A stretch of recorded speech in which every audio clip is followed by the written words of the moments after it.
Hi everyone, this is Dave from Geekanoids, and this is a short video to sit alongside my full review of the Kodak Playtouch camera. Now, for those of you who've already watched that review, you may well be thinking that I gave it far too positive review when there were so many issues that I faced whilst I was using the camera. Well, I wanted to address those issues in this particular video, and I still absolutely stand 100% by my views in that full review that you've watched. Now, early on in the Kodak project, you will have seen a lot of noise in the videos, and this was solved by adding extra lighting, and I've covered that off in the sort of mini updates that I've been running throughout the project. You'll have also noticed different sounds where I was using either the internal or different external mics, and you can judge for yourself which solution is best for you. I certainly found that Sony clone microphone the best option. Now, something else that has also been brought to my attention was that some of the product reviews were actually out of focus. Now, I wanted to explain a little bit why that is.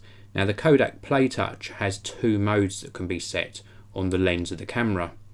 Now, if you look at the on-screen graphic as I'm speaking, you'll see a scenario where I'm actually reviewing a product.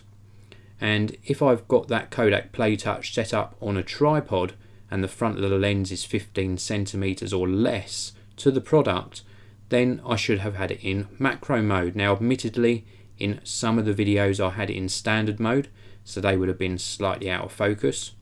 But if I switched the lens over to macro mode, everything became pin sharp and looked a lot better on screen for you.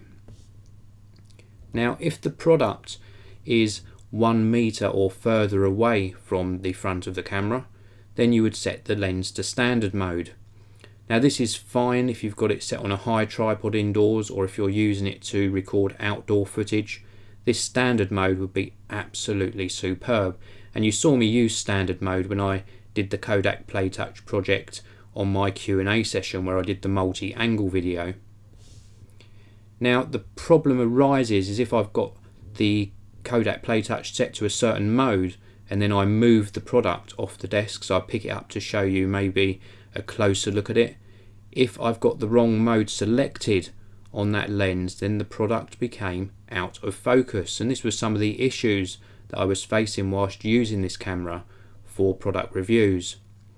So the purpose of this video is just to address that you can very carefully select the right focus mode, switch between modes if you need to keep the product or subject that you're recording in focus, and I'm sure you'll get very pleasing results.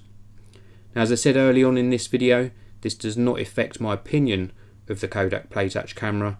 I still think it's a fantastic purchase.